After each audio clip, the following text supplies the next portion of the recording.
one of our final series of the night. The ZvZs. They continue, puppy. Yeah, they're revengeing.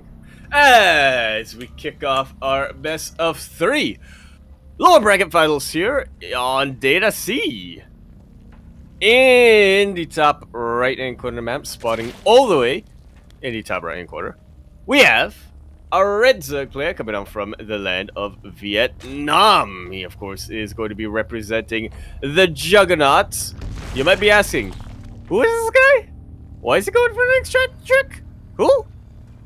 Well, it's MeomaikA. And spawning in the bottom left-hand corner of Data C, we have the Filipino Zerg player himself representing the Juggernauts. He is blue. He is Gavian Napoleon Marquises Acampado EnDerr. From memory. I can't believe I forgot his... Yeah, I can't believe I forgot that was an intro. Yeah, for EnDerr. The reason why that came back to me... The reason why that came back to me is because I was introducing Jaime earlier today, Jim.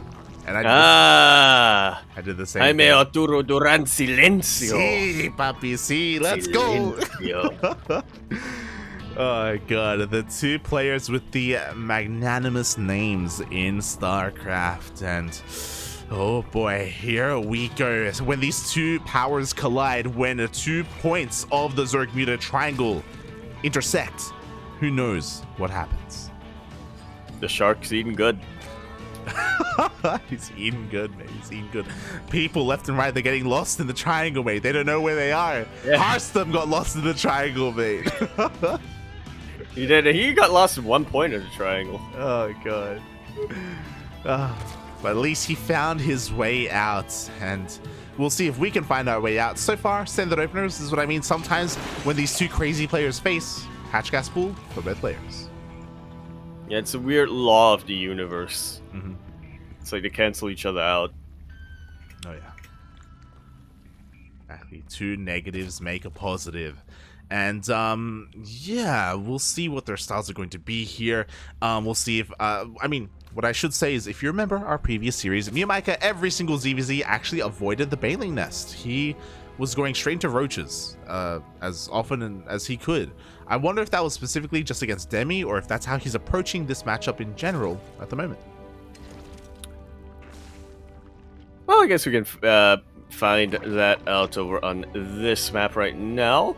I'll be surprised if he is trying new things. After all, he did mention recently that he was a little bit inspired by talking with his idol, Dark, or throughout the weekend. So yeah, maybe he has, maybe he taught him a thing or two to try out. Yeah, and what's happening right now? This again, this happens whenever MeomaikA plays Gogo Joey as well. And I remember, I'm always gonna remember Demi in the chat watching Gogo Joey versus Mio and being like, why the hell doesn't MeomaikA do this against me? Yeah. Where both players here, they both went for their third bases on time, and they both actually went for their Baling Nest as well. Like, this is pretty stock standard. They're both making lings to deny each other's thirds, but this is what we expect to see. At this point, it's because Mio knows he's in the chat. Yeah. And he just wants to trigger him. Here we go. The Lings are going to be running into each other here. The Lings of EnDerr on the left-hand side, the Lings of MeomaikA on the right-hand side, going a little bit unscouted, a little bit longer. They do get spotted here by the Overlords, and we'll see who can hold on to their own bases. Oh. Well, Mio shoots first, but he also cancels first. Oh my god. Couple of Banelings do connect to the Lings of MeomaikA, and with that, EnDerr gonna keep his third base alive. Yeah, EnDerr, he keeps it alive, he defends against the Lings, and he cancels the third of MeomaikA. At least it wasn't a kill, but now MeomaikA, he has to try and reverse course a little bit. He's going straight for the Roach Warren. Yeah, some way of canceling out that tech of EnDerr, but I'm not convinced he's gonna have enough time to go for that. Exactly, we do have 2 Banelings on the way, but they're still on the way. We see a full surround on that Queen, just barely. The Queen goes down, but the Banelings just finished. They do just finish right in the face of the Lings of EnDerr. So at least MeomaikA is able to push this away, or keep this at bay for now, but here come reinforcements from the side of EnDerr. A couple of roaches did finish up for MeomaikA, but only a few of them. Oh, those roaches were pretty clutch. They're going to hold on to the natural base, but what about the third? Are we going to see another cancel? We have to. Oh, And with that, MeomaikA might just go all in at this point. We'll see. I mean, MeomaikA, he is down in workers right now. He's ahead. He's quote unquote ahead in tech. You know, he's got roaches, and roaches do outscale Ling Bane a little bit. We've seen cases where it doesn't, like +1 Lings and surrounds, sure, but that's not what EnDerr is going for. It looks like he wants to try and cancel the third again, and he will. Yeah. What about the roaches? Yeah, you could cancel the roaches from living. We'll see as EnDerr has his own defensive roaches coming out as well. They come out just in time. EnDerr with his economic advantage, he's going to be able to hold on. Has to be careful not to fight a little bit too prematurely, but he goes for a Ling run by. Yeah, he's got the economic advantage. He's got the defender's advantage. He's got the larva. He's got the resources to pump out roach after roach after roach. MeomaikA hanging on as much as he can. He's trying to target fire to the best of his ability, but at the end of the day, the numbers are just far too in favor of EnDerr. And this is why MeomaikA shouldn't make a Baneling Nest, but am I speaking too soon? Because Ling reinforcements are coming across the map. The roaches of Meo, they're trying to do a little bit better here. He's trying to dive on top of this. He will get a queen for his troubles, but he just doesn't have enough momentum. He doesn't have the economy behind it. He doesn't have the production behind it. GG gets rolled. Oh. EnDerr takes a very quick game number 1. Wow. Wow. Told you. Yeah, I told you it was. Told you these two like to play fast and loose? Question mark? I don't know if that was necessarily loose. I like to play fast. Yeah, fast and loose, and it was, again, it just felt like EnDerr was a little bit more comfortable in that kind of scenario, right? In a much more standard game. MeomaikA, I'm sure he was like, I don't do this. It's like, Yeah. really, what's going on? Oh, it feels so weird. Yeah. You can do what with roaches? You can do what with tech? You can get upgrades. What? But yeah, that's a really nice win here in the beginning of the series for EnDerr. Can he keep it up though? Can he keep going and maybe even 2-0 MeomaikA? That'd be shocking if that does happen, but yeah.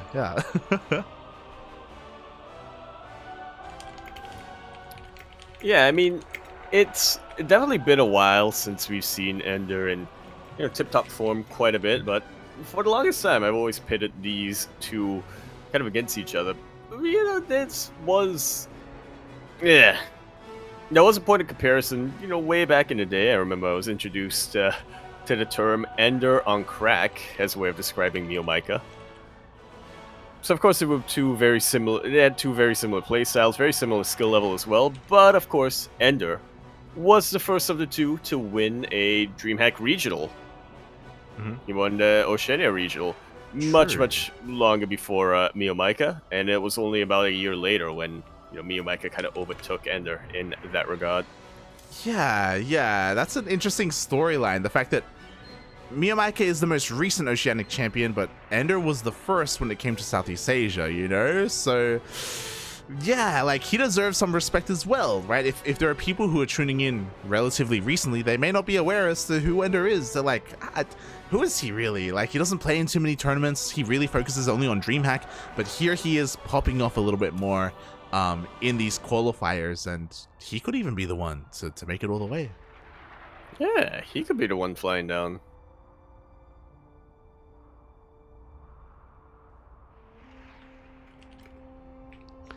Oh boy. So, yes. So would be one hell of a way of shaking up the current what we currently see as the established order of the Oceania region. The hierarchy? Hierarchy, there we go. Yeah. I get you, mate. I get you, right? The status quo, if you will. A lot of us are looking at Meo, but should we be looking at Meo? Should we be looking at like other successors to the throne instead? That's kind of the question here that we have to kind of pose. Which Zerg player is going to come out on top? Bearing in mind that these are all ZvZs, and ZvZs are really hard to call between these players. Like, they always go back and forth between each other. When it comes to who's dominant at that time, at that period. Yeah. I'm sure they're all pretty happy that they have to rely on their ZvZ to qualify. Yeah. You know, sometimes when we say at that time or at that period, we literally mean at that day itself. Yeah. Who has the better ZvZ? Mhm. So what happens when they're so even. True. Speaking of being even, here we go. We are now getting ready for our next game. Looks like our players just need a little bit of time to breathe, a little bit of time to calm themselves down. I blame him there.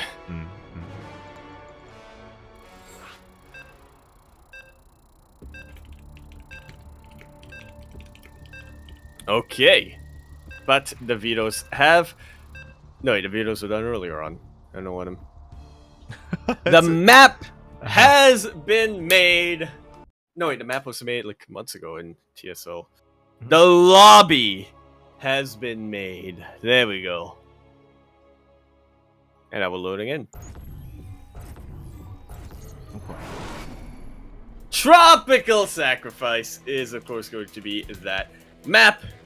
And we're going to be loading in the bottom left-hand side. Spawning all the way in the bottom left, we have our red Zerg player coming out from the land of Vietnam. He, of course, is going to be representing the Juggernauts. He is the most recent King of Sea, as he's been styling himself.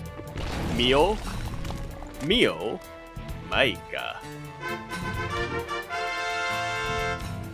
And spawning in the top right-hand corner of Tropical Sacrifice ESL, we have the Filipino Zerg player himself. He is blue, representing the Juggernauts. It is EnDerr. And this is the MeomaikA that we know and love. This is the MeomaikA who has shed all pretense of trying to play different or trying to play standard. Is MeomaikA dipping back into, you know, his brain a little. Yeah, exactly. His old ways. The right way to play. Going for the pool first opener in a ZvZ.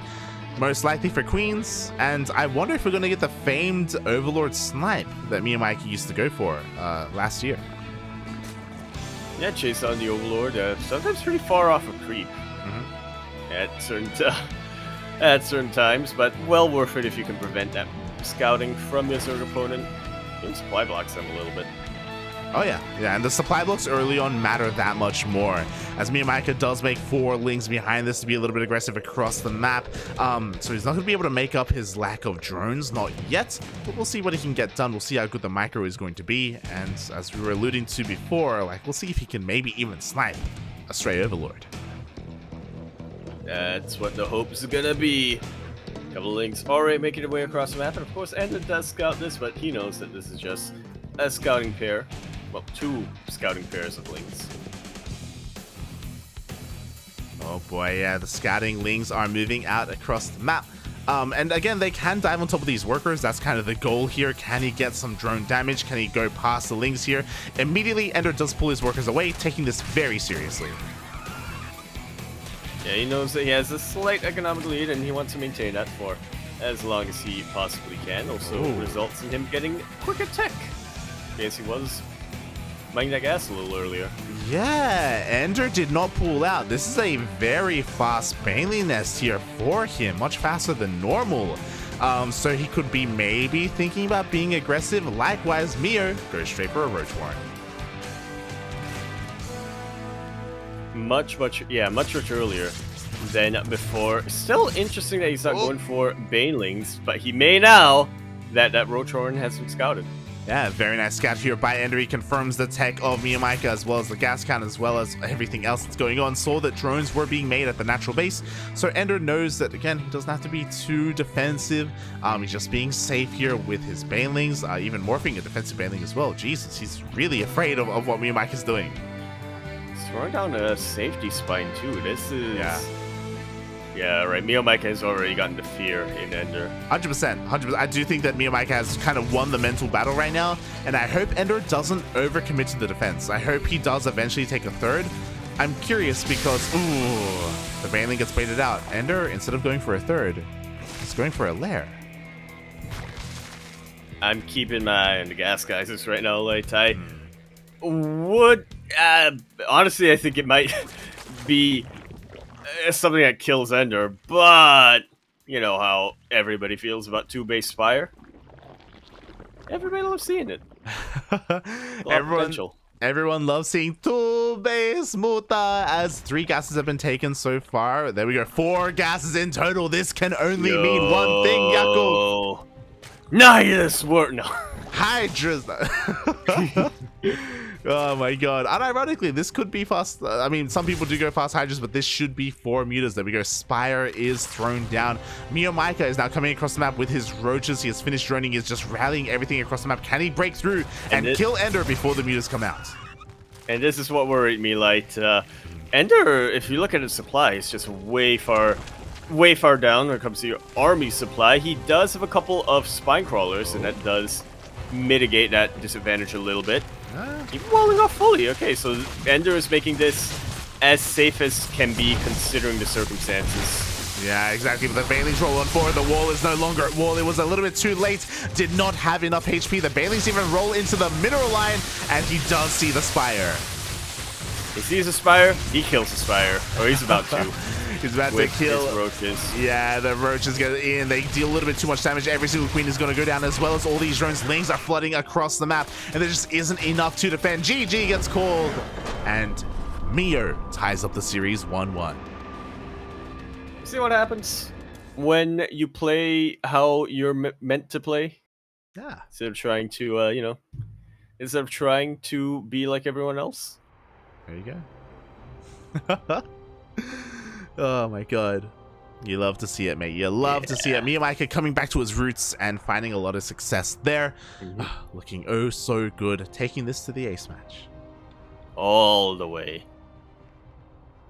And this is, about how a series like this should really go against when it comes to 2 titans of the region.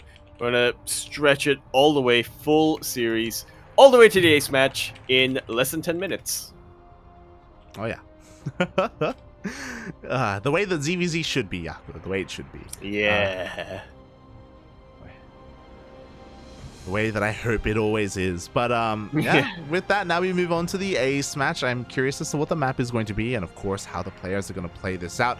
I'm sure this entire time Demi has been watching with anticipation. Watching, yeah. Maybe wishing as well, I don't know. He's the Witcher. With anticipation, looking at how his opponents are playing this out. Yeah, taking down some notes here and there, and then immediately throwing away his notes after the first game that either of these players play against him. I'm sure that's. Let's be real. That's probably what's gonna happen, right? Whether it's EnDerr or MeomaikA, they're just gonna throw out something completely different against Demi. Mm-hmm. But we'll see. We'll see.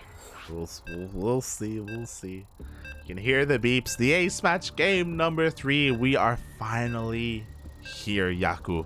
We're finally here to find out who moves on to face Demi. Demi, the shark himself, the shark of the sea. Yeah. I have to wonder who Demi would rather face. That's actually a good question. That's actually because I feel like he's played against MeomaikA a lot, so he knows MeomaikA a little bit. But at the same time, MeomaikA has also had more opportunities to infuriate him a bit. Mm-hmm. Debbie, if you're still listening, that's what we would like to know. Anyway, we're going to conclude this lower bracket finals here on Inside and Out. Not Side. We're here at the bottom left-hand corner map, spawning all the way in the bottom left-hand corner. We, of course, have our red Zerg player coming out from the land of Vietnam. He, of course, is going to be representing the Juggernauts. We have MeomaikA.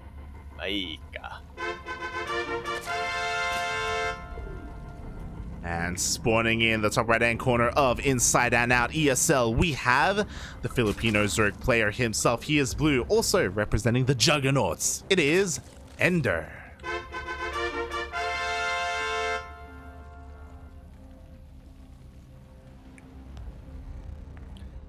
Well, first, once again coming up from MeomaikA, the way ZvZ should be. At least through MeomaikA's eyes. So again, he's much more in his comfort zone with the pool first. He's going to have earlier lings. He's going to have earlier queens. He can, again, have map control a little bit sooner compared to his opponents. Only a little bit. Obviously, the gas timing is going to be different, and EnDerr will have link speed faster, but You know, MeomaikA's okay with that. It's okay. Yeah. Sacrifices must be made to Ex- appease the cat spirit. Expect one of us in the wreckage. It's not gonna be me. Oh god. Death was owed a soul today. We'll see. I mean, so far, again, for EnDerr, at least the openers are standard hatch gas pool here. Everything is as it should be. Yeah, a bit of a shame that we didn't get to see the two base Mew to come to fruition. Feels bad, man. Feels bad. Yeah, that's kind of the issue of two-base Mutalisk, isn't it? You just die. You can just die. You can just die. We saw that. And usually you do. Yeah. Easy. You're not wrong. You're not wrong. It's really hard to pull off two base Muta, and EnDerr just wasn't set up for it. Yeah, it's definitely a build that you have to be preparing for from minute number 0, from the very first second of a game that you go into. It's not, really something that you can pull out reactively like EnDerr tried to. Yeah. Or if you do, you have to be aware, a little bit more aware of what your opponent's doing. I think EnDerr recognized that MeomaikA was going to be aggressive a little bit too late. Like, specifically that wall was thrown down at literally the last second. Because of that, it was only 2 Banelings that like pushed through and just like destroyed the wall, like it didn't take MeomaikA too much to break. Yeah. But this time I think we shouldn't be seeing much of those shenanigans going on here. It's pretty similar once again. Very early Roach Warren coming out from MeomaikA. Very early Banelingness coming out from EnDerr. Oh yeah, MeomaikA already making roaches. He wants to push out across that with everything he has already. The queens are looking to snipe the Overlord. It looks like he will. That's the MeomaikA we know and love. 2 queens, far off creep, for the sole purpose of chasing the kid off their lawn. Yeah, that kid being the Overlord. Getting the Overlord, and honestly, this supply blocks EnDerr pretty heavily. He's forced to make 2 Overlords right now to try and break on out. He's going for another fast lair. Oh my god! This is absolutely insane. This is beyond insane. This is suicidal. Unfortunately, EnDerr just doesn't know about the Roach Warren. No, sorry, he did scout it. He sees. And he's still doing it? He's still doing it. Okay, he's still doing it? It's okay. He's transitioning. He's transitioning. Yeah. He's throwing down his Woo! own Roach Warren. It's okay. It's okay. Yeah, this is is okay? fine. This is fine. Oh god. This is where you get the narrator to come up and say, it wasn't. Oh. Another supply block here. A massive supply block, actually. And again, this is so important right now. EnDerr is working off of such little larva. He can't afford to be remaking his Overlords here and still have enough to create army units. Yeah, exactly. Cannot afford to do it. I mean, we do have a couple of spines on the way. We do have some Baileys. Exactly. Every single boy has to be pulled right now. EnDerr has to survive. Well, yeah. That's kind of the name of the operation right now. Banelings have been spent and don't really get their big connections. Starting to get sniped a little bit by the roaches, but the spines finish up. A lot of transfuses working overtime to keep them alive as well. In the end, EnDerr loses 8 drones, so MeomaikA takes a pretty nice lead. Yeah, but EnDerr's still in it. He is still in it. He's contained to 2 bases, which is a bit of a shame, but he does have that lair advantage. He can, there we go, he's already working on his upgrades. He can maybe hit a 2 base +1 timing. Behind this, MeomaikA taking a massive economic lead. Yeah, he's already up a base. He's up roughly 10 workers from here. And he knows that EnDerr is kept on his side of the map for... He's going to be on his side of the map for quite some time, so he's just taking this opportunity to drone up as quickly as possible. He wants to get to the mid-game without having to worry about, spending his larva on drones. Yeah, and a couple of things happened. MeomaikA did see the roaches popping out, as they were a part of the defense here for EnDerr, so he could be a little bit afraid of mutas, and that is why he's going for a Hydrogen. Oh, right. That's an explanation that makes a lot more sense. I thought he was just going to Hydras. I was like, oh, Mio, he likes his Hydras. He loves them. He raises them. Once they hatch, he just likes his Hydras. There you go. That makes a lot more sense. Yeah, he's worried about Mutalisk. Yeah, Yeah, that tracks a lot better. it's okay, Yaku, it's okay. But just in case we do have mutas, he will have some anti-air to transition into. Meanwhile, he's going to be scouting with his Overseer. He confirms the Roach army coming across the map. Now is not the time for Hydras. He has the tech building if he needs it, but right now it's all about Roaches. Yeah, he's upgrading them slowly. Eventually he can go into Lurkers as well to help him out even more against the Roaches, but for now he needs to make sure he has enough Roaches to pump out. I did not even notice that Baneling waddled by. All of a sudden they're an even economy. Oh, nicely done here by EnDerr. He's even getting his third base up and running as well. The drone counts have evened up as you were saying, but now MeomaikA thinking about maybe going for a counterattack, but he can't. Why? EnDerr, the Evo Chambers, he's even working on +2. Mio doesn't even have a... He only just now starts +1. Yeah, but you know what? Pretty soon, he's gonna have some Hydras. I don't know if he's gonna make any, I'll be honest. Like, I think it's only here in case mutas pop out. We'll see though. We'll see if he does go Roach Hydra. You know, that is always a possibility here for MeomaikA, as he's a little bit supply blocked. Ooh, feels bad, man. Yeah, now who is supply blocking hoops is what EnDerr is probably thinking. I like what he's doing with his overlords to get the spine, to make sure spine crawls are in a more defensible position. Yeah, it looks really good here as EnDerr pulled back the majority of his overlords. Meanwhile, Hydras are indeed on the way. Yeah, you love to see it. Yeah. So with these Hydras, he can kind of add quite a bit of DPS to his army. I think I would like Ravagers more, to be honest. Like, Ravagers, they can help deal with the spines. They can force micro out of your opponent as well. But yeah, MeomaikA even investing in Hydra range. Yeah, MeomaikA, he likes his Hydras.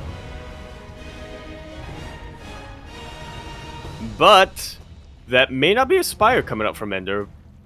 But MeomaikA's gonna have to watch the skies regardless, as an Evo Chamber. Evo Chamber? No, the underground Nidus network has been thrown down. Yeah, here we go. EnDerr is pushing across the map with pure Roach right now. This is hitting with +2, by the way. A very potent +2 timing. Gonna break through these rocks and gonna throw down that Nidus in the back line. Ooh, to reinforce across the map. Could even bring his Queens over if he wanted to. Could even bring some drones. And now here he is. Yeah, Queens would be very well in a position like this. A couple of well-placed transfuses will really turn the tides in his favor. Oh, I'm not sure about this from EnDerr. I fear he may have overextended a little bit with his Roach army. Oh, maybe he has, as the reinforcements are a little bit too good. The concave is too good as well. EnDerr, there was a moment there, half of that fight, EnDerr was up 2-0. He was up 2 upgrades to MeomaikA on 0, but it still wasn't enough. MeomaikA, much better positioning there in that defensive location, but I have a feeling EnDerr is just kind of waiting for MeomaikA himself to overextend a little bit. He has the Nidus network. He's not loading it up, though. Okay. Oh, yeah, he's not making use of it yet. Meanwhile, a couple of Overlords are being caught out here. I love it. He only made enough Hydras to be annoying here and pick off these Overlords. At the same time, EnDerr bypasses the army and goes straight for the throat, goes straight for that third base. Straight for the third. You know, the Nidus is popping up in the main. EnDerr's fighting from the high ground with the better upgrade, with the upgrade advantage, but MeomaikA fighting with the numbers advantage. And again, you know, when it comes to Roach v Roach, positioning is the most important thing, followed by supply and then upgrades. Yeah, exactly. And the positioning was just a little bit better here for MeomaikA. He cleans everything up. He's going to be able to deal with the Nidus as well. And I'm just shocked by the supply lead that MeomaikA has taken here. I didn't realize how good his fights were. I mean, considering the amount of overlords that were killed from EnDerr. Yeah, the supply blocks definitely helped a lot. Made sure that EnDerr couldn't reinforce his army for too much longer. And now, I mean, just look at that supply. Yeah, just look at that supply as MeomaikA is pushing out across the map again. It's a little bit harder to kind of break these defensive positions, but he just has the numbers. He's breaking through anyway. The Hydra's even dishing out a little bit of extra damage from the backline. The spines are falling left and right, and EnDerr is being broken once again. He's forced to pull the boys, and he just doesn't have enough, Yaku. He doesn't have enough roaches. He doesn't have enough boys. He doesn't even have enough overlords. Good game, well played is called, and MeomaikA, though it looked like he was a little shook of this tournament, will be getting a rematch against ZvZ.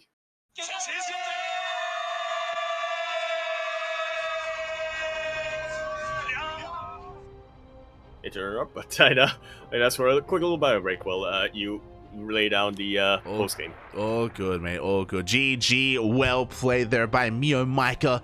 Oh, struggled in the first game, where, if you remember, the first game was just standard openers, standard third hatch timing, standard Ling Bane, and Mio struggled there in a standard game. But in a more MeomaikA-esque game, where he was hyper-aggressive with fast roaches, avoided the Baneliness completely, he found more success there, making his opponents a little bit more uncomfortable. MeomaikA could be the aggressor, his opponent's the defender, and yeah, we saw how that played out. Both games here, EnDerr was trying to go into 2-base lair. I think even here in game 3, he was trying to go into 2-base Muta. Had to change his plans a little bit, otherwise he would just die. And we saw how things slowly progressed, and yeah, it was really impressive to see how MeomaikA was able to make up for not having those upgrades. Not just through sheer macro, but also those positionings, like the arcs that we saw from MeomaikA, which is far too good. A way to avoid that is with Nidases, to get behind the enemy lines, to get, into those bases. But even those Nidases didn't really do what EnDerr needed them to. GG. Well played. Congratulations to MeomaikA. As Yaku said earlier, MeomaikA is going in to have a rematch against Demi. Demi has been patiently waiting there in the chat this entire time. Oh boy. And as a reminder, this is going to be a best of 5, not a best of 3.